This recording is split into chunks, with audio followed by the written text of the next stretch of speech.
Okay. All right. Sounds great. Okay, so I guess we'll start with introducing ourselves. I guess we'll start. You guys can start first, and because I'm the guy who just kind of came in here. You came in last minute. Yeah. So, hi, I'm Scarly. Most people also can call me Tim. I am the lead developer on Sonic Legends, the lead design on the game as well. And with me, I have two of my co-devs also involved with the project, KGL and Nick, who also been helping out with design on the project. There are a few other people here also involved, currently in the audience. Shout outs to you guys as well. Yeah, we got Dark, we got Joshy, got Lou, Lou. Travis is a backup reporter in case something happens to the main audio. So yeah. So you guys want to introduce yourself? Well, I mean, like, you already kind of introduced me. Now. That is true. But I mean, I guess I could say I'm Nick. You probably have seen me. Who are you? I don't know. Who are you? And then there's KGL. So, I'm just getting Legends running right now. So okay, we're getting that. That's fine. You stream that? Yeah. All right. Well, I guess where to start. We're here to talk about level design, design philosophy, and I think the first thing to start when you're doing level design is to know what your game is. This is a universal thing, you know, understanding like your core mechanic with games, and then building your design around it. Now, what we're doing is a classic Sonic. It's a 2D Sonic experience. There are many ways you can extrapolate and build upon 2D Sonic. But you need to understand the fundamental is about this character who goes into a ball. It's got like pinball mechanics where he rolls down. He's affected by the terrain. That's the best way I could put it. So, of course, Sorry, I'm skipping a beat for some reason. This is like very ad hoc. This is very ad hoc. I was gonna put some cadet baseball, like pinball space cadet on, but it's just not cooperating. So. Oh, you want to put on space cadet? Oh, okay. Well, no, play Legends, dude. Come on. All right, Legends time. Hey, you can just boot up Legends. Like the alpha demo's right there. Okay. No, there's a lot of stuff about Sonic design that goes around. It's been around for decades. And I have a couple of gripes with how it's presented. I think Sonic design's a lot more open-ended than how people say it is, if that makes any sense. Yeah, it does. Concerning like general consensus, if you see a lot of like videos, a lot of like reviews, people talking about like, especially when Mania came out around that time, you had a lot of people be like talking about Sonic level design in a very peculiar way that I've barely seen described by people who actually partake in the craft, where it's just a bog standard high, middle, low route. And what's sticking out about that is that Sonic is a lot more nuanced in that regard, where depending on the game the stream is showing, by the way. It seems to be like from what KJL and I have been, because we've been talking behind the scenes for the past few days about what we want to discuss. And there's a lot of interesting things. This is not just related to what we've been experiencing with Legends, but also what KJL's been experiencing with projects outside of that, like Sonic 1 Definitive. There's a lot of interesting stuff. We'll get to that in a bit, because we're going to talk about chunk design later on, but let's get the basics out of the way first. Well, you can go on, actually. Okay. Well, I had described, though, is that the first step of making levels is to understand what your fundamental with the character controller is, and then building around that. And with Sonic is all about pinball. So what you're essentially doing is you're building pinball tables through the lens of a platform game.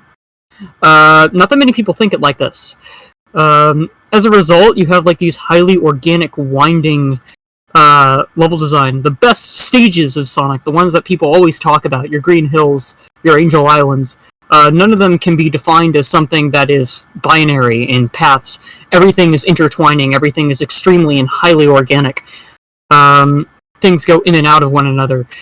And I think the best stages are usually built like that. That isn't to say that you can go linear with Sonic. No, I mean, like, there are times where, you know, if you want to play around with linearity in Sonic, be my guest. But I think Sonic design is very open-ended. You can go in many ways. I usually see Sonic design because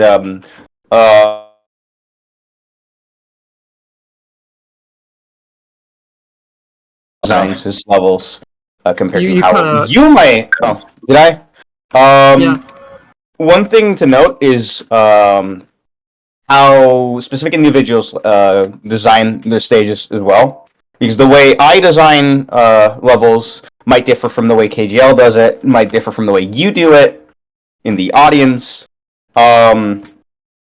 Considering the fact that we've been talking about like more open-ended level design and more linear level design, it's a great segue to get a little bit into that closed, open level design structure that a lot of people have been starting to pick up from what I've been noticing. And that kind of goes over what Nick has been describing, where you have your Green Hills or Angel Island stages where they're basically like skate parks. You're the one in the control with the character controller, and you get to choose what you want to do with that character. Whereas you can also have more linear design levels, more focused on platforming, something that's more closed in, something more akin to like Marble Zone, for example. That's like my go-to example for like closed in design. It's also my favorite personally in that regard. I quite like Marble Zone, but I do feel like you can push it even further. Yes. In a lot of ways. This kind of like intertwining catacomb kind of design could work really well for Sonic if you know what you're doing, giving the player more options to kind of explore into like this very labyrinthian environment. I think one thing that's big with Sonic, because of the fact he's a pinball character, is providing a unique amount of terrain for him to interact with and bounce off of. Once again, this is all about knowing what your character is and then building around it. And there are ways that you can evolve Sonic's fundamentals and improve upon it organically. And then that could inadvertently affect the way that you level design, too. Oh, we're getting to Sunrise Gate Act 2 right now. This is this level that starts. This one was interesting. Because unlike Act 1, which was usually based on Overture, Act 2 is the way Scarlett and I planned this out is we didn't want it to be too similar to Act 1 in terms of layout. So we took the same philosophies but made a huge version of what was there in Act 1, basically. If you look at the map, which I may show later, you may find out that level has a... So, since we're jumping around a bit here and there, so to go over what Keicho's been talking about in regards to how I tackled the design for Sunrise Gate in Legends. Now, keen-eyed players who have played the alpha demo back in June may have noticed that about a quarter or half, if you want to be like that, of Sunrise Gate's layout in Act 1 is actually either slightly edited or straight up a recreation of the layout from the original. And this is something that was done in a deliberate manner to introduce newcomers to how Sonic is designed, mainly how the character itself is controlled. In the original Overture, Sunrise Gate 1 was basically the Green Hill equivalent. As a result, a lot of similar beats were met. So you start out with a semi-solid platform with the ring monitor. You have a Badnik coming up, one that's more grounded, one that's airborne, In the case of Wisterion, it was actually hanging in a tree. And it slowly builds up to a downward slope, to a loop, and then eventually a spectacle sequence in the form of the spiral tube, launching you up into the air. Note that that the way that enemies are introduced too also are meant to demonstrate to the player that the character can actually attack on all ends, as opposed to just simply conventionally jumping onto enemies. You can jump up and hit enemies. And I think that's really clever. That's not really something that people really think about. A lot of people kind of just like... Sonic fans kind of end up in this thing where they end up with a bit of tunnel vision. They already know all the conventions. As a result, you end up with kind of like this Scoville scale, almost, of designing things. Which leads to something interesting with Act 2's development. Let's keep getting there. Where, early on, this goes into the problem with a lot of current conventions and how it feels like people are overthinking the design a little bit too much. Trying to put it into like weird binary conventions. We wanted to put a gimmick in Act 2 at one point. Because there was this thing where basically every Sonic stage needs a gimmick. Or something like that. Mechanic, or like something like that. Like a mechanic. We figured out. I don't know if you want to continue that or not. Yeah, I was gonna. Okay. Were you gonna say it? Because I was gonna finish I was someone who actually designed Act 2. I was gonna go into the hang glider gimmick and stuff. Basically, okay, you could describe it if you want. So what we had at first, hang glider gimmicks to Sunset Shore from Sonic Nexus. It was it was a more slow moving. What happened is we realized it wasn't working properly. It killed the flow of the level, and basically, am I kind of quiet? No, I heard him just fine. I heard you just fine. I got a ping saying I'm too quiet. Josh, Josh is just schizoing. I'm just kidding, bro. Go on. All right. Yeah, this is my laptop mic, so it definitely has the issue of cutting out a lot, but it's a lot louder than otherwise. With your sensitivity. We continue. Basically, what happened with the hang glider and fan gimmick was we ran into the issue of the flow being killed a lot. And the best thing we could do at that point was just remove it, and that was probably the best decision we've ever made, because from there, we realized that the player controller was the gimmick of Sunrise Gate all along. Yeah, that's the main mechanic of Sunrise Gate. It was to introduce the player properly to how the character controls, and let the player experiment with that character controller itself. I also noticed there was kind of an issue with gimmick design that affected Legends' earlier stuff too, where a lot of the time gimmicks feel less like expanding upon what the player can do, and more about taking away control from the player. Now this is my personal philosophy. I'm going to make this extremely clear with stuff like integrating quote-unquote gimmicks into your stages and whatnot. I find the most fun gimmicks, personally, to be the ones that the player can directly influence. To be the ones where it feels like it expands upon the player's capabilities, as opposed to stripping the player of abilities. Taking away control for the spectacle is what Amnesium put it in the chat, and couldn't have said it any better. Yeah, so an example of this would be, let's give a hypothetical that I don't see in any Sonic game. Let's say there's a minecart section. Some people would just have it for spectacle, for the sake of happy dopamine going fast, but if you're good at game design, what you would do instead is you'd have some sort of control influence, have some sort of gameplay mechanic with that minecart. For example, maybe you could use left and right to speed up or slow down the character. Maybe jump could be, you'd have to jump out of it, but make sure you don't press it again, or else you fall out of the mic. That's just I'm just thinking hypothetical to stop though. Maybe much like jumping in the classics, in how Sonic is controlled here, being influenced by the slopes, much similar to a pinball flipper. Much similar to a pinball flipper, and how whenever you use the flipper at different angles, the ball will go up at different in different directions. Doing that for a minecart and having it where if you jump at different angles, it will change the player's trajectory, and this could either benefit or detriment the player, depending on what they know, like what they do, essentially. It's very skill-based. Because, pinball is a very skill-based game. Very much so. There was actually another thing that I wanted to mention back when you were talking about the Badniks, but we kind of went all over the place.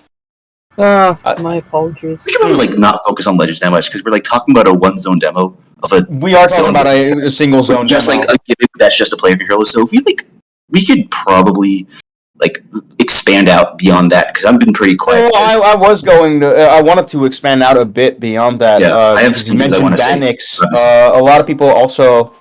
Something a lot of people also do not consider are the placement of objects. A lot of times, they're just being placed haphazardly into the stage, where the player might not be able to react to it in time, or are so out of the way that it's practically pointless on why they're there. In regards to Badniks in particular, Sunrise Gates Badnik design, for the most part, was laid out in a very meticulous manner, where if you know what you could do, if you know what you're doing, and you get a lot of air, you get a lot of speed, you can basically chain Badnik bounces from one end to the other, and just get a lot of height that way. The main reason why I'm not seeing that a lot in other products. That's mainly due to the fact that a lot of layout is being made in a more linear structure. Practically everything that comes to my mind currently has layout that's mainly either too closed in to not allow for that, or it's too open and the stage layout stretches a bit too far where that's not even a thing that can be done.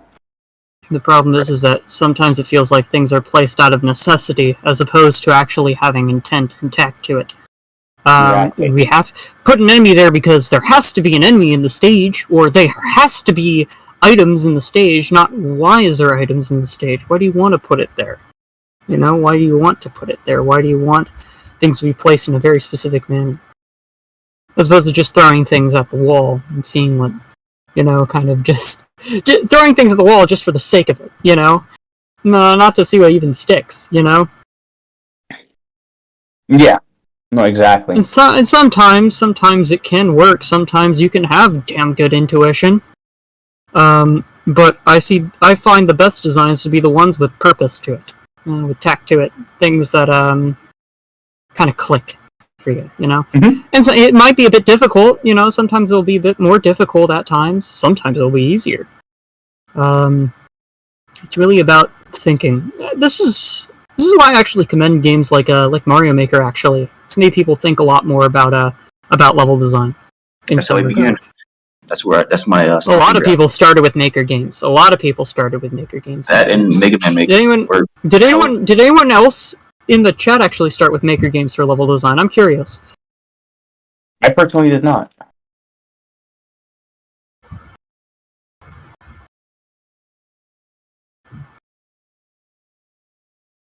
I'm started with SMBX. Yep. I started with SMBX. Oh my goodness! Started with Maker games like SMBX. SMBX starts as XMBS count. SMBX counts. Fan games count with Maker stuff too. You don't have to. When I was a kid, I used to. No. I have a better one for you. Not SMBX, Mario Flash. Oh, Mario Flash. Yeah, I used to do stuff in Flash too. Mario Flash. You know what I used to do as a kid? Now we're getting it. So, in 2013, Sonic 1 Mobile had a debug mode that was way more expansive than the actual game, and you could place any object. And a lot of these objects they acted like level geometry, like let's say marble bricks. I would make fake levels using this debug mode as a way to edit the levels. And I think that's kind of cool. Kind of influenced me. My first Sonic game was Sonic 2. And I remember I used to go to Casino Night Zone all the time with debug mode, and I would make these little pinball playfields. No, there wasn't any progression conventionally. It was treated like a literal pinball cabinet. So it was more vertical progression. The idea was trying to get yourself upwards. the pinball object, like the rolling object that forced you to roll, like the three that too. rings. Yep, that thing. I would try to see how long I could roll as possible. I would because I was kind of inspired this hack called Tails Abuse, whatever it was called, where you would be forced to be able to do that. I was kind of inspired by that, where I would Hedgehog Abuse, I think, was what it was called. It was Hedgehog Abuse Simulator. Ah, all right. That was a good hack. That was a really good hack. It really, I think that was probably not the spark, because my spark was really finding out the debug code for Sonic 3. That was my spark, but I think that really helped me go along with I can make shit now, and I can do stuff like these guys did. What the hell? No, yeah. I think I find it funny that my early days with Sonic design stuff was making pinball tables, and I am saying that what you need to do is make pinball tables through the lens of a platformer. Really, though, it's that simple. I honestly recommend everyone in here who likes Sonic, who wants to make Sonic-esque video games, go to a pinball arcade. Go to a pinball arcade, and because my boyfriend and I, we would go on dates to a pinball arcade, and we would just it was $10. We'd have full access for the entire night, and we would just sit there and we would just study the cabinets and play around with them, play through all of them, all the ones that we could. We go back and we keep playing them, and so many neat ideas came from that. Not just for Sonic, but for other games too, for independent works too. Right. I highly recommend it. I highly recommend it for you all. That's what I was trying to do that bit in the beginning where I was gonna start streaming Spaceball. I mean, why do I keep saying Spaceball? Baseball, like the movie? Like the movie? What the fuck? Yeah. Anyways, speaking of KJL, since you've been wanting to talk about your forte for quite some time. Hello. So here's a big thing. Oh, I was kind of waiting until a good transition, but that's kind of a cold transition. But whatever. We keep going. So if you've ever played Sonic CD, who here plays Sonic CD? Who here likes it? That's like CD. People in here. All right. Me. All right. I was expecting some people to say I don't like it. I was going to ask them, what do you do? Do you explore? Do you find different ways around the level, or do you just jump around, try to get to the end as basic as possible? You can see where I'm going with this.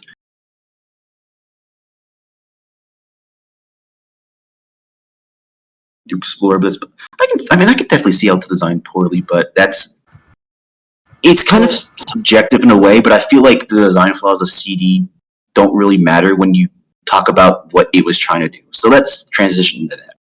So S1 and CD, I feel like, are without a doubt evolutions of each other. Well, as in CD's an evolution of S1. It's a divergent evolution, more specifically. Yeah. It tried to it basically, if you think about it, CD of all games have the most pinball-like level design you've ever seen. People say, "Oh, I'm bouncing around in Collision Chaos all the time." Have you ever played a pinball table before? I do think that there are some element. Oh, sorry, I interrupted. No. You have some good insight on that, because I know you're probably the biggest fan of CD here. I like CD, but I'm not one to say that it is a flawless work. It's not flawless by any means. I think some elements lack the type of flow that you would see in a conventional pinball cabinet. But there are some elements, like the half-pipe segments in Collision Chaos, those rows of half-pipes, that are extremely ingenious. This emphasis on verticality, more specifically, I love. I don't like the weird bumper row, though, the weird bumper maze thing, like midway through Act 1. I thought that was kind of weird. Yeah. But meanwhile, I guess you could... I have not really brought up Sonic 1's level design yet, because I feel like it's very polarizing. You got Green Hill, which has a good basis, then Labyrinth, Marble. They're good. They have good strengths on their own, but when it comes to flowing level design, they aren't flawless by any means. I feel like I think CD has slightly better execution of what they were trying in S1, but I feel like, I don't know, the spark is there. You can see what they were trying to do, and I really respect it for that. Which is why I'm definitely... I feel a lot of the issue. I'm definitely trying to like home in on the pinball and flowing aspects. Basically,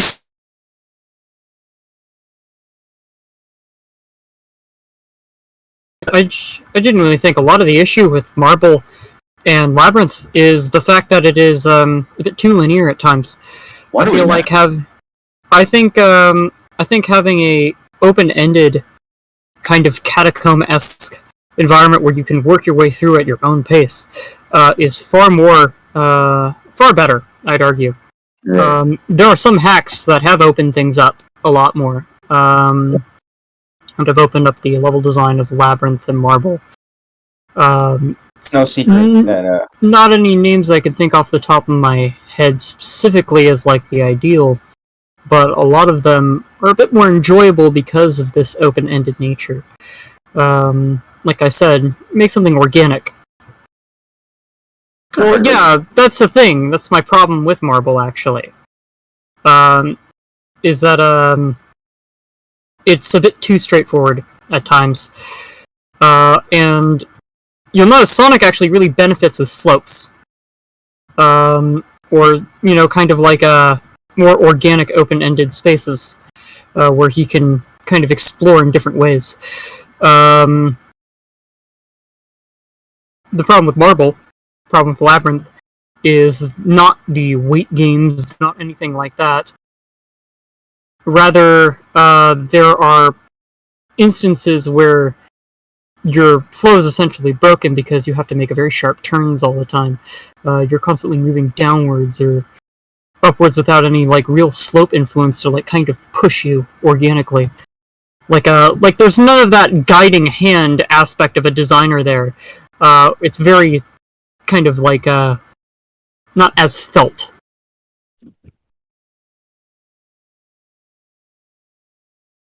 Yeah. Right. Amnesium brings up a point as well in the chat. Ice Cap Act 1 actually suffers from a similar problem too, and that's not 100%.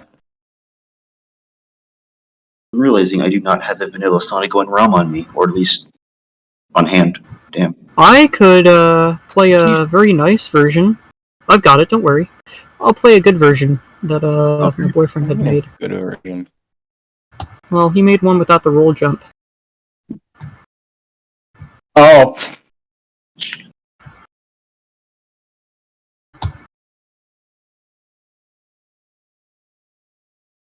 Ice Cap generally is pretty on the linear side. It feels more S2-esque in Act 2, where there's just like there's a defined like upper lower, but there's nothing that like intertwines the two most of the time. It's like it's basically sanctioned off in its like own bits of like layout. This is something Sonic 2 a lot like does quite a lot actually. Okay, Man, no, I'm gonna flex a little bit. What are you doing? Oh, I see. Dang it! I was trying to do the clip thing. One thing that S2 does differently than the rest of this. Okay, let's actually go into Sonic 2 for a second because I've been waiting for you to get into. Like, that's why I mentioned Sonic 2 because I really want you to talk about let's Sonic just get 2. into that for a second. Sonic 2 at STI did not understand Sonic 1 that well. And I respect people who like aspects of the level design. It's not awful, but it definitely does not understand the assignment. It feels more like a roller coaster than a pinball table. It's more automated, it's more linear, it's more dopamine fast speed, but it doesn't take the skill and does not have the satisfaction that a pinball table would. My problem isn't that they didn't understand it, more so it was rushed.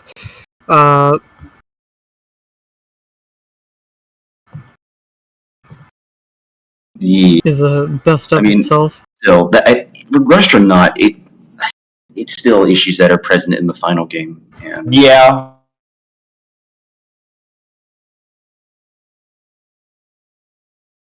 Versions. We gotta time ourselves a little bit. Yeah, because like Emerald Hill and like the older versions, it was like, what's going on here? Yeah, even with Final, I feel like there's like, it's just a lesser Green Hill. It basically feels like a de-evolution of what Sonic 1 like was going for. It's a regression, in a way. Nick, I can probably commentate on some design philosophies, but only one person can stream it once, so I would kind of stream my own thing as. Oh, really? I would probably suggest that Nick would closest then. Yeah. If you're gonna stream S1D. What are you doing? Because I'm quite curious on that front. I would because you're working on a hack, and from what you've been telling me, from what I've been seeing, it takes a very different turn from what most hacks usually do in regards to level design. Yeah. The best way I can put it, there's not really a standard in the hacking scene in regards to. There's no standard in hacking scene. There is no standard in the hack, which is very surprising. You think they would be the ones that crack it first? Yeah. No, yeah, that's what's messing me up as well. Because it does seem like people in that scene have a knack for what makes Sonic layout what it is, what makes Sonic Sonic.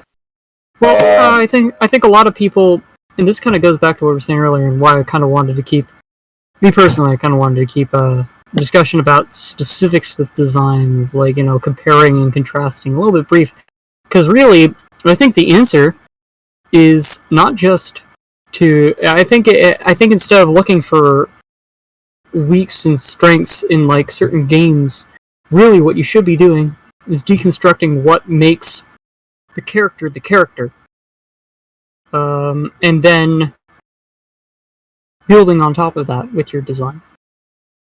So I'm seeing a stage editor. Yeah, we're gonna be looking at some Sonic 2 levels and trying to compare some of the philosophies between other games. As you can see here with Sonic 2, it's yeah, we should really look at Sonic 1 first. Hold on, let me quickly switch the. I would say go from game to game. Okay. If possible. Okay. I'd recommend it making a little. We have about 20 minutes, by the way, so. That's fine. All right, so starting here. So is the stream working? The stream is working. Oh, cool. Okay, so Green Hill, the level that everyone says. Huh? For an intro stage, it's actually pretty simple. Yeah. So a lot of people will probably say, "Oh, there's paths being made or something like this as you go forward." I disagree on the pretense that what it is actually just kind of you start out with kind of a very small window of locomotion vertically, and over time it opens up of how much vertical you can go, as opposed to it going, you're creating binary paths. Because really, if someone were to try to take this and convert it into a path chart or whatever, it will get really confusing really fast. Especially when you get into things like CD, for instance, or Sonic 3. Mm-hmm. What you have here is kind of reward. Everything is forward motion, sure, but there's basically a gradient of how high you can go or how low you can go, and intersecting between that. Right here, Green Hill 3 is my favorite act in the game. Here is a breakable wall. Now, to everyone who's played with the Spin Dash, this seems just run-of-the-mill wall that you can break. But in Sonic 1, as we know, you couldn't Spin Dash. So this wall kind of was a little secret, because a lot of things in Sonic 1 you'll realize that, unlike Sonic 2, this game contains a lot of alternative paths and out-of-the-way secrets, which really home into the whole pinball risk and reward type thing. Unlike Sonic 2, where it's just the faster you go or the higher you go, the more reward you get. You get what I mean? So you go down here, you play through this difficult section, you go here, but if you jump over the spike, you're given this huge bonus with 50 rings and an extra life. So that's the type of risk and reward this game goes for, rather than just higher paths equal. More it rewards the player for thinking outside the box or using their control. Once again, understanding the character and then building around it. That's Design 101. You're not designing paths for the player to just slog through. Exactly. You're designing, like I said, opportunities for the player. You don't make way more like layout. You don't just like make design for the sake of it. It's you can get away with it in like something like Mario and like more traditional platformers, but with Sonic, you like just doing that just goes completely against what the character is all about. Even then, Mario is extremely creative with its level design too, introducing concepts organically to the player in a kind of like a vacuum, and then over time you play with it more and more. I think Sonic has the potential to do that, but this is through the lens of something far more modular, as opposed to Mario's binary state and movement. Think about this, Mario's on a slope, he's going to just jump straight up, as opposed to Sonic, who has that pinball influence, that like pinball flipper kind of like, yeah. I think the real question with level design is, this is something a friend of mine had coined for game design, and this extends to level design. Why does Mario move different from Mega Man? What purposes do they serve? What functions do they serve? And then how does the game inform those functions? I do feel a lot of what is said right now could apply to Mario fan levels, says TDW. Yeah, because it's a very what I feel like I really want to get across here is not just like teaching people how to do Sonic design, but level design, period, and how this can affect Sonic. Know your character, and then build around it. Very highly organic character Sonic is, because he's a highly modular character. Give more opportunities for the player, as opposed to creating things out of necessity. And also,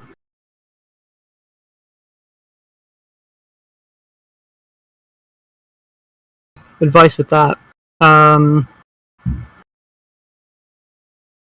Don't try to do the same thing over and over again, if that makes any sense. Always strive for innovation with your foundation. KJ, is there a reason you're still on Marble, or? I was trying to showcase one thing. I was trying to wait for an opening to speak. Oh, sorry. Yeah, so Marble has a lot of these secrets where if you go through a wall, you'll find a lot of goodies. I was trying to show some Act 1. That's what I was asking if a mouse was visible. Your mouse is visible, yes. It is. Yeah. Yeah. Here's a good section, I think. Here's a good section how different playstyles affect gameplay. So here, you have a block, and you have a block's just flowing lava, basically. If you haven't played this game before. So if you're normal, you would just usually take the long way. You just platform here, block, go here, block, and you wait for the geyser to take you up here. But if you're good at the game, normal. If you're not normal, you could gain speed. You can just go whoop, whoop, whoop, and you're just there. There's once again, you're setting up opportunities for the player. That's the whole thing. You're setting up. Oh, the yeah. Chunks didn't load. I don't hack vanilla Sonic. Probably. Yeah, this is actually a good demonstration here. You're gonna hit the spring. You'll get launched up. There's the possibility for the player to jump off and then land on that platform up there. Now, of course, you can't really see it here, but this is a good demonstration. Yeah, I don't know if we can go a bit rapid fire on like the games, because we haven't even talked about like stuff in S3 and. Let's just rapid fire through games. I'm taking a really long time. Hold on, let me change. Because there's something that often gets neglected, and that is the consideration of other playable characters that I've noticed. Stuff like how Tails and Knuckles extend on Sonic's design philosophy. People think that as a means to make them important, they create like these very basic environments. Like, oh, Tails has to fly through these spikes, you see? He's using his flight ability here, so that means it's justified.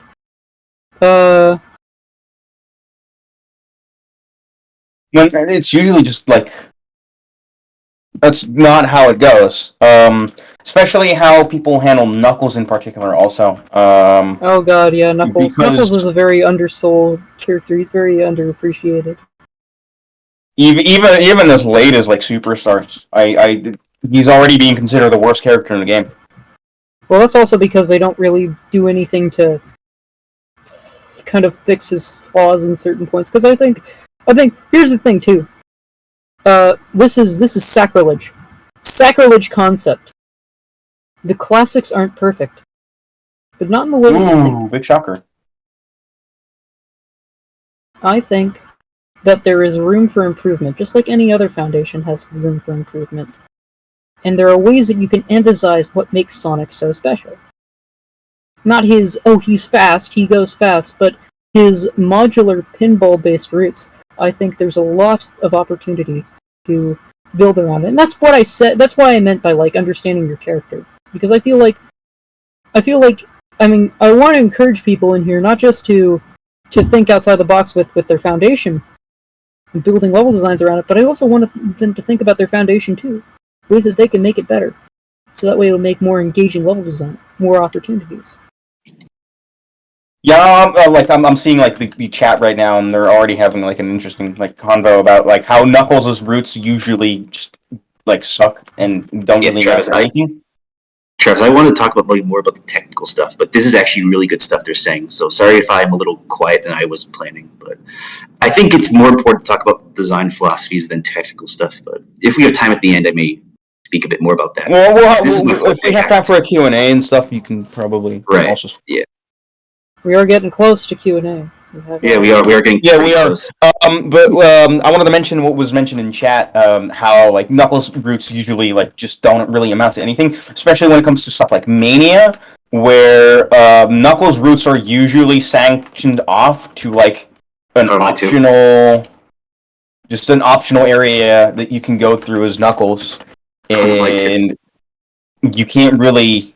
It doesn't really amount to anything, actually. It's just there if you want to take it, but it just kind of shows like how badly Knuckles can adapt to the level you're making if you're not careful in how you're designing it. I'm just going to bring up Sunrise Gate Act 1 again, and I guess this might be a slight spoiler in advance. But considering the way it is currently designed in Legends, it's just not going to support Knuckles at all. So either the alternate solution, if you're in a position where you're like, this is not going to work out for Knuckles, either make an alternate section, like sanctioned off from the main route, just have him go through something completely different, or just dedicate an entire act to him at that point. Because if your layout is not going to work with Knuckles in mind, then you're not gonna be able to like have fun with him in the stage. Gliding over the entire stage. You either glide over the entire level, or his climbing ability will never be utilized. Yeah, I was telling Scarly this, but he originally wanted to change Sunrise Gate Act 1 to support Knuckles, and I'm like, don't do that, dude. Don't do that, because that is not going to work. I tried my best to like figure out a way, and I just did not come to a conclusion. If you have to figure out a way, if you have to change, you even have to consider it, rolling like flowing like design to support a character that the stage wasn't made off of, I think the issue is that it's just that the stage wasn't made for that character. So trying to change it to support the character. It was made for Sonic first and foremost. Once again, know your character, And, if you don't consider other options like that, it's going to end up... I see Tails more as an extension in comparison. Like, Tails is just an extension of Sonic, but, like, Knuckles is like, his own beast in regards to that. Not just because of, like, his difference in, like, vertical mobility, but also in the way he tackles, like, breakables and stuff like that. You can do a lot with that as well. I feel like Sonic 3 fumbles on that as well, in some regard, occasionally, because like you have stuff like his Angel Island Act 2, where the entire act is basically like his Angel Island 2 was launch base 2, where like half or like almost the entire like stage was tailor made to him. But then you have stuff like Carnival Night, where it just ends on a spectacle, and there's just no boss. Look at Ice Cap Zone. Like, look how basic. If you see Ice Cap, it's very. Yeah, if you look at the maps from a zoomed out perspective, you realize how basic these stages are, because half of the stage is just the intro. No, most of Ice Cap 1 is just the intro. Most of Ice Cap is just the intro because it's Y wrapping.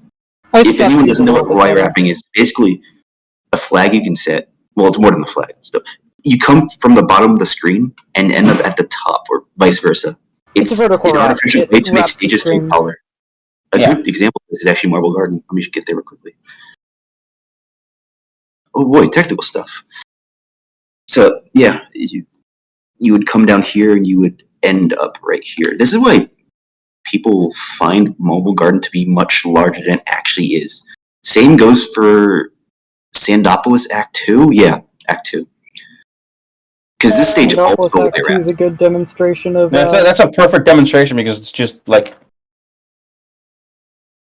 It's not as big as like it actually like it's being made out to be. It's not that big, and that's the thing. It's not the maps. It's also the gimmicks as well, because a lot of the stage has to do with pushing very slow blocks, and I feel like a lot of the time is just dedicated to that. So even if the stage map seems smaller than it actually is, it's what you're doing in the stage that matters.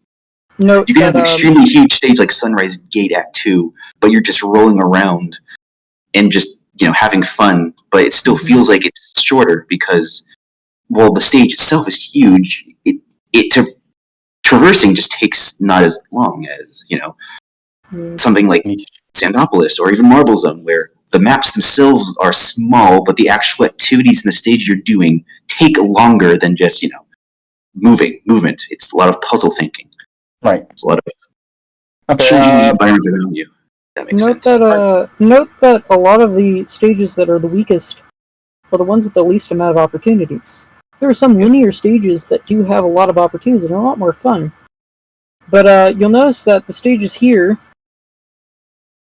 don't provide much opportunity for the player to really play around. You're going down and stick around. Slope, and you have to jump. Not even in a vacuum environment. Like, you can play around in a vacuum. But it's not really done here. Like, there are some segments I don't really like in Sandopolis too. Like, for instance, the whole segment with the moving sand and how it's just a slog the whole time as you're waiting for it to get up. Yeah. And the reason why that's not fun is because there's not much player opportunity to really go forward and move forward. What's funny is that, a good example of this, but better, arguably not, is in a stage where it's like really panned is Labyrinth, the boss segment. Although it is a bit difficult and very tricky, very treacherous and claustrophobic, I find opportunities to where I can jump through and actually ascend faster if I know what I'm doing. We're gonna pause here for a second. In about 10 minutes' time, we'll be starting the Q&A session. So. If you want to say anything in the 10 minutes that we have left, now is the chance.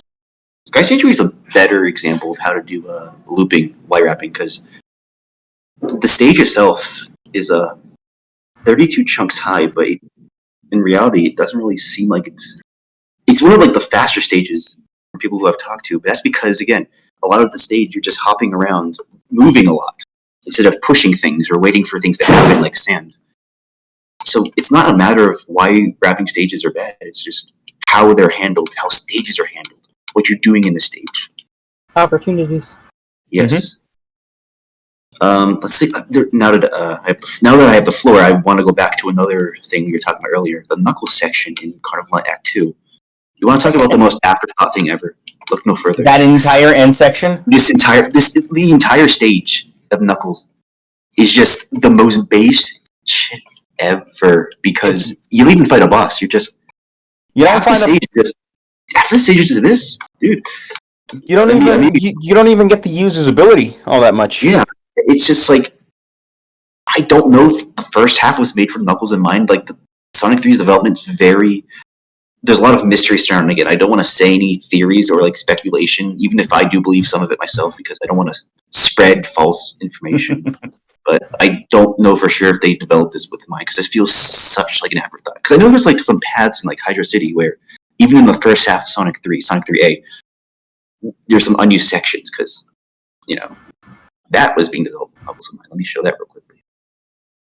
that was Act 2. Actually, no, we're running out of time. I'm no point of showing that. I can show Flying Battery, though, because Flying Battery had a lot of changes, dude. How much it was changed between the first and second half because of the order change. And you can tell this stage was kind of rushed because it just has these arbitrary waiting sections in an otherwise fast stage. I feel like the pacing is very off here,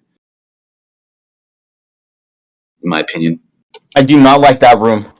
Yeah, this room, that's what I was highlighting. That's my least favorite section of the entire act. It just kind of... I just generally am not a big fan of Flying Battery. It's a zone that mainly consists of just waiting for things to happen and for you to get a move on. And not even Marvel Zone does that, which is, like, surprising. Like, what most people consider to be, like, a very slow, methodical... No, that's Flying Battery. It doesn't seem that way because of all the spectacle they're, like, masking above it. Right. Well, Metropolis is a good point, because I should probably show off Metropolis, because that's a good stage of what people absolutely despise. We should I want to vocalize this really quickly. Alright. Because GDW brought that up. If by player opportunities, from what I understood of it, must be about optimizing one's run, and it's somewhat it. Sonic's design inherently it encourages this low skill floor, high skill ceiling kind of nature. So as a result, making level design that accommodates for that, ways that you can that a simple kid can play around and have fun with it, but also someone who's more experienced can see different things and go, hey, maybe I could give this a try. Hey, maybe what if I tried this instead? Now, of course, the common man of today will call it speed running opportunities, but what I call it is the high skill ceiling. Opportunities for experimentation. Opportunities to think outside the box. That's non-linear design. You can still do outside of the box thinking and get to a route that might be a bit slower. Yeah. That's actually what we're doing currently. What we're working on in Legends. With the stage that we'll have out by CGS. Which is going to showcase this type of philosophy, like from top to bottom. It's very exciting. We had a bit of a discussion at the start of it, Scarly, about that stage. There's any way we could do yeah, we did. Remember, we were talking about, okay, how do we tackle this stage? And I remember I had cited to you to cite CDs a lot more because of the game itself being far more open-ended. Like what we're riffing off, like the game that's coming from. Yeah, because it's a lot more open-ended. Utopia 06 is a lot more Metroidvania styled. So applying that to a point A to point B progression, it's basically taking the non-linear aspect and kind of stretching it a bit further. Yeah, KGL, you could quickly talk about that. Cool. All right. So that'd probably be the last thing. Okay. So one thing I kind of was expecting to go a little bit on about, but we didn't have time. So I'm just going to quickly do a brief recap. Again, a lot of the things I plan to talk about just we didn't have time for, but that's okay. This is just more how it worked back then. So these are chunks, basically. Holy shit, chunks. Now, I think everyone knows what chunks are, but what you'll find in a lot of these stages is that these guys only had a maximum of 255 chunks to use. 256, really, within the blank one, the air slot. So a lot of these levels from Sonic 1, Sonic 2, Sonic 3, you reuse these chunks, and that's why some people find a lot of this level design very samey, but at the same time, it's not really a bad thing, because the more limited chunks you have, the more cohesive stages feel. So you don't feel like you're thrown into a completely different environment, or like slopature, or like, What they would do was,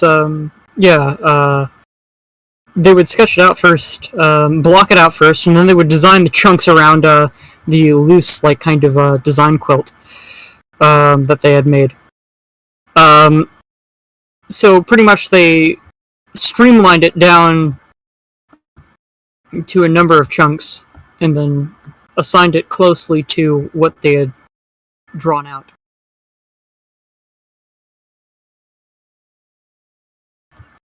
Yeah, here's an example of that. Yeah, that's what's true right now.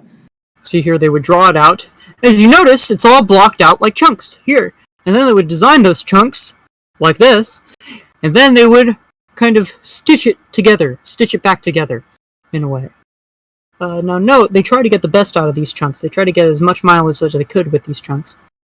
Yes. So you had these kind of like varying slope terrains, a lot of off, uneven tiles in certain instances, like more organic stages.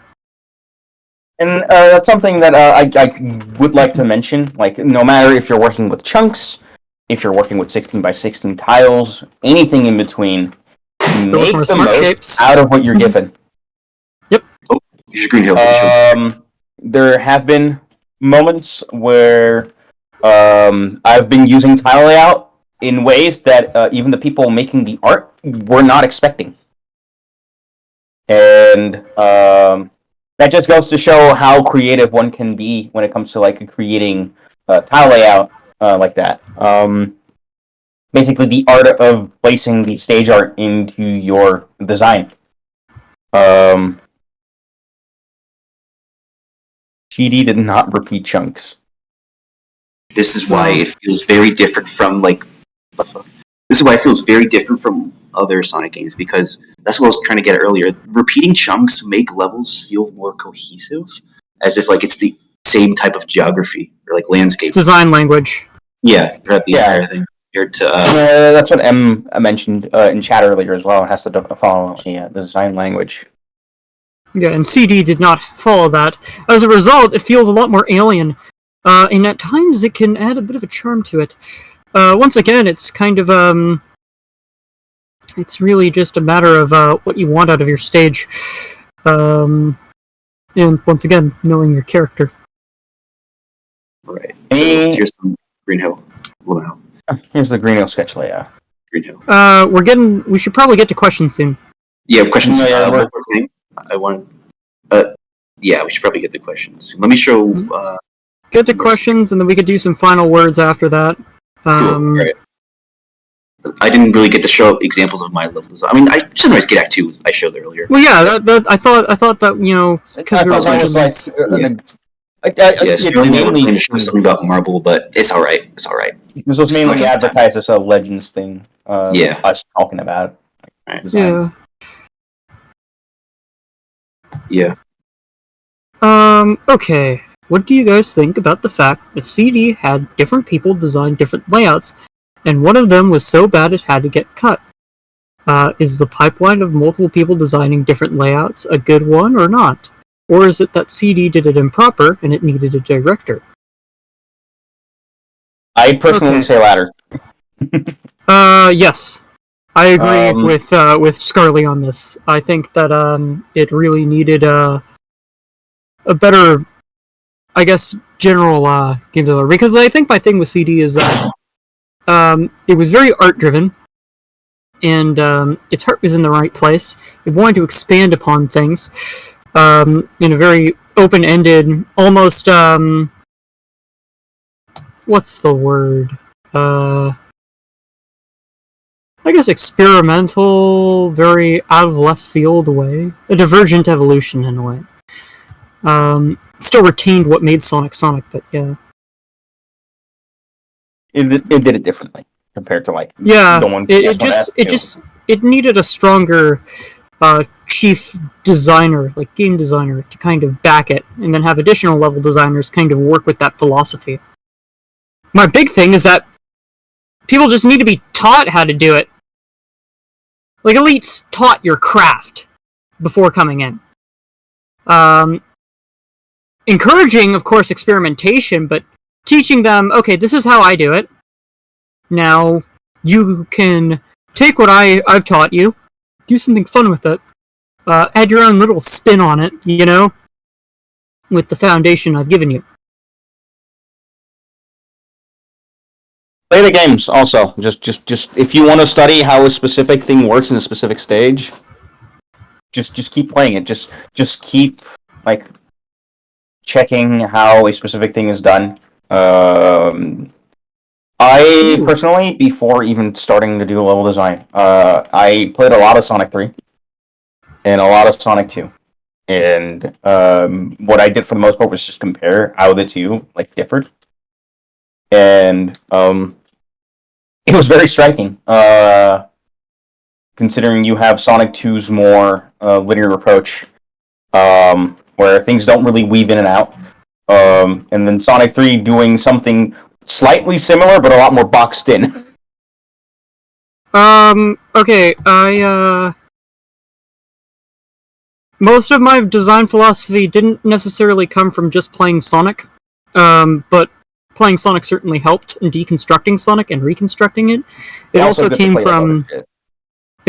from playing other games, studying how they did it and what their foundation was.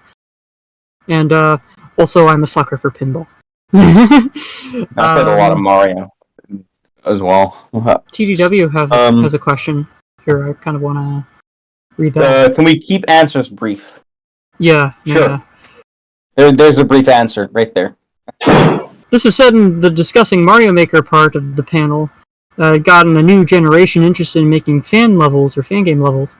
But do you think learning and mastering ROM hacking level editor tools can help with level design creativity? I'd say yes. I'd say actually ROM hacking provides more opportunities to integrate new mechanics and design ideas on top of a foundation, especially since the fact that you can code things and you can make things and integrate that in. Of course, this requires you to kind of be even further more diligent on what your foundation is, and then experimenting, building on top of it. But yeah, he's Hartman. Shut up. If you want quickly, we're short on time, but if you want to check out Words from the Professionals, check out the video on the screen right now. I'd say link it in the stage channel. All right, I'll link it. That'd be better, because we are cutting it. Yasuhara's philosophies actually kind of line up similar with what we've got here. Where what he does is he takes a basic kind of like a simple progression, and he adds more on top of it, as opposed to making weird kind of like routes or something like that, or paths. What he does is he makes a kind of a simple progression, and then he kind of like stretches it out and adds more things on top of it. It makes it more and more engaging and provides more and more opportunity. There's actually another interview with Yasuhara-san, which is really cool. I have to pull it up. Sorry about that. I'll also get this. Chipped in. Mon has a question. I was about to read that, and then my laptop died for a second. Wondering what you guys think about this sketch of level layout by me. I'm not a good designer, TBH. What do you think of stuff like Lake Pepper, Sonic games, and their level design? Like BTS, ATS, Chrono Adventure, all that stuff. I like... Okay, you go first.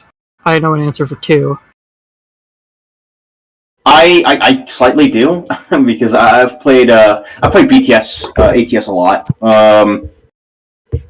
I would say that personally BTS is the better of the two design. Yeah, personally on my end, I feel like BTS and ATS, I just didn't really. It had some good ideas, but I just didn't really jive with them. I didn't really have the flow. I like its like Overture had, I like the more organic kind of like winding paths. I think that's really cool. It's also more like winding kind of slopes.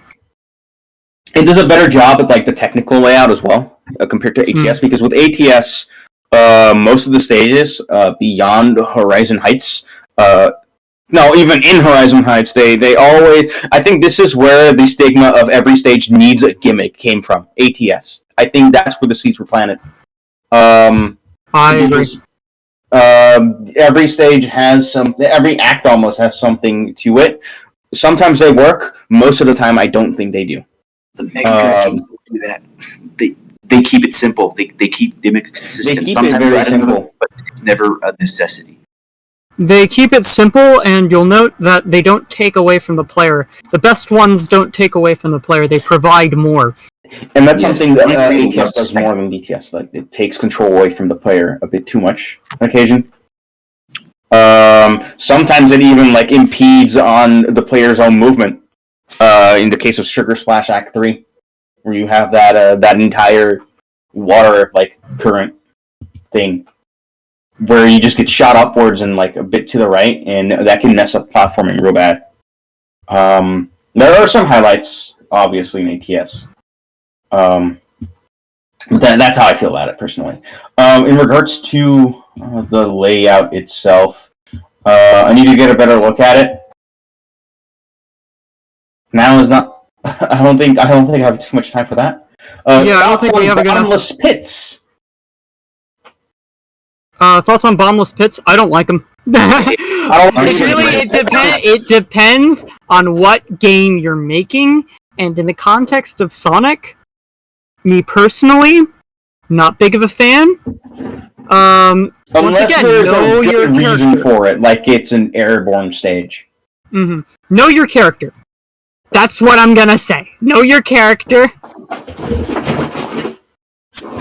Know what they can do, their capabilities, and build around it. Bottomless pits in Sonic, they don't gel well as much, because you're always gonna end up kind of being thrown off, you know? Especially for a character that can go in many different directions. That's something you don't really think about. Sonic can go in many different directions. He can jump in many different directions. You can end up falling somewhere that you don't really want to. Point is that you should work yourself back up. Any problem that you have with Sonic, you should feel like you can progress out. Sonic is just as capable as you are. That's why I feel like, that's the best way to put it. Evolved the need for bottomless pits. I feel like bottomless pits were kind of a necessity in the 90s for challenge. If you get what I mean, it's a very binary challenge. Right. Yeah. That's my favorite thing to say, and I have said it before multiple times. Sonic is as capable as you are. Mm-hmm. Low skill floor, high skill ceiling. That's the deal. It's a powerful thing to say. If you try, you can do anything. Questions. Okay, I have another question. If no one has any more questions, this is probably going to be the last one. We have the whole design of the 3D games if we don't count the boost gameplay. So I'm assuming SA1, SA2, Heroes, and 06. SA1 got it. It pretty much almost got it right, in my opinion. Sort of. Almost. Windy Valley. A lot of flaws. Beta Windy Valley is great, but its character controller leaves a lot to be desired. Test stages showed a lot of promise. You could tell that the final character controller did not. The test stages did not gel well with the character controller, so you can tell it was a lot more fluid before. That makes sense. Yeah, this is the part where I start saying things that a lot of people aren't going to agree with. And I don't think we should do that at this. In this. Oh wait, okay, shoot! Before we end, I want to show some. Oh God, I want to show some SA1 research I did a while ago, back when I was really into SA1. How long is this going to be? There's a couple second clips. Very. Okay. You gotta remember, I believe KGL. We're in overtime. Running. We are very much overtime.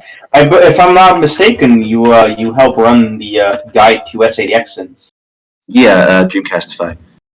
Dreamcastify. Not really something I want to. I mean, I don't intend to plug anything, but yes, this is indeed something to do. But that was my intent, but I wanted to point that out.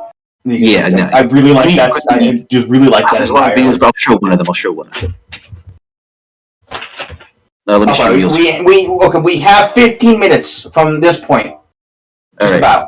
So this is some test stage footage. So here's something that's completely unused in the final SA1. Let's just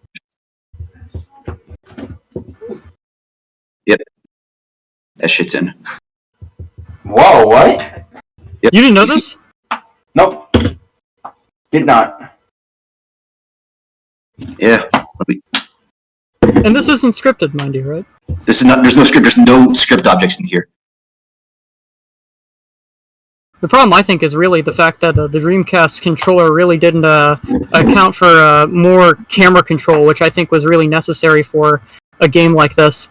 If you were to do a classic in 3D kind of ordeal, or take the Mega Drive games and kind of build upon them in a 3D space, which I think, honestly, I would argue, a lot of the shortcomings of Mega Drive Sonic, a lot of that can be solved in 3D. Do you know that Tales of Knuckles most of it have different rolling controls in Sonic? They're slightly more momentum based in their roll. Yeah, I didn't notice. Tails picks up. Yeah, let me show some of that footage real quickly. Hold on.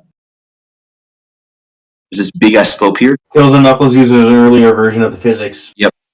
You can't do that with it feels really stagnant if you just use Sonic's roll. I have a feeling that they changed it somewhere near the middle of development. They changed it to be more in line with actual, like the act.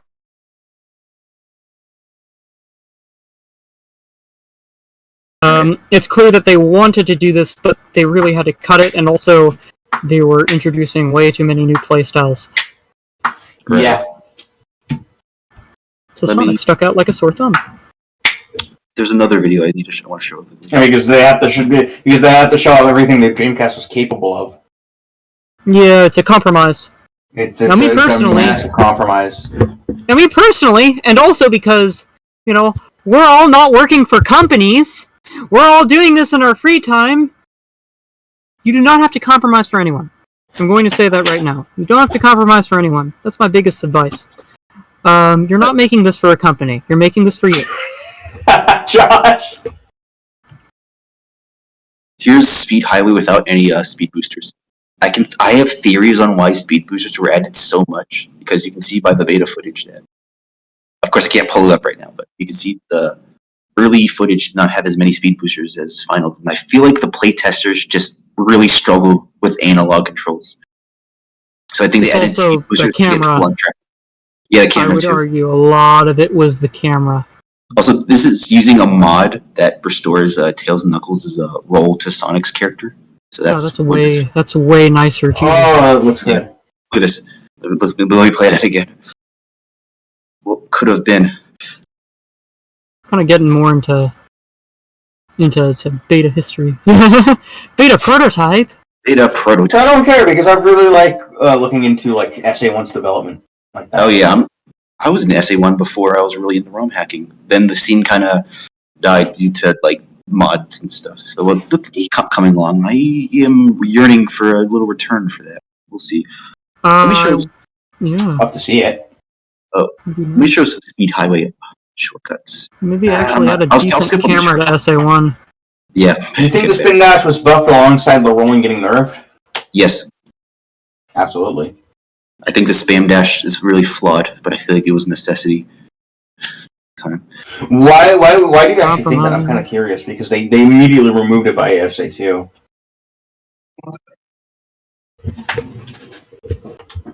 Well, he's muted. We'll never know. We'll never know. Last question again. Why do you think the spam dash was needed? Just as a way to get people on track, because I feel like otherwise they'd slip around a lot. All right, the same traction's a bit funky. I'm getting the heads up that we should start wrapping up. S2 plus. Sorry, I wasn't looking at chat. I was looking at this. We got yeah. I'm not getting this from chat. I'm just getting this like we're good. Any last questions? Is there any? If there are no more questions, then I think it's about time that we wrap up. Right. Please about design philosophy more specifically. Just general stuff if you really want. I can give anything really. Speak now or forever hold your peace. I'm also open to answering questions elsewhere. Sonic Utopia. Feels nice. Good controller. I think it's all. Yeah.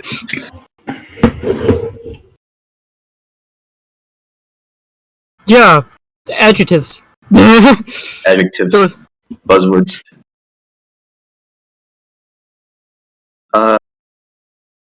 Yeah, flapper. But yeah, we're getting kind of pushing a little bit. But best way I could put it is for designers out there, for aspiring level designers, just aspiring game designers, you are a guiding hand to the player. Keep that in mind. Everything that you do is supposed to be like an invisible hand that's leading the player to their destination. You should never make it feel like the player is being taken away, because that's the gift of games. That's the gift of games, is to make the player feel like what they're doing is leading to something greater. Give them a They're hand. in control. Give them a hand, not the middle finger. Yes. And don't grab them by the arm and drag them through the mud. Don't do that either.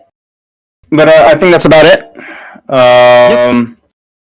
I'm sorry if I talked over certain people. 10 to 12 people Alright. Over the course of the hour. Once again, I want to thank everyone for joining us. Mm-hmm. I want to thank Flapper for allowing us to come up on stage and talk about this sort of thing. Even though we went into overtime about 20 minutes. Jesus, later. Not only we go into overtime, but we just didn't tackle everything. But that's fine. It's good. So I'd say we got some really good stuff. Yeah. We got some really good advice out, and that was great. Yes. Hopefully I didn't sound too preachy. Yeah, I think you can take it back over to Flapper. Oh yeah, thanks. See ya. Thank you.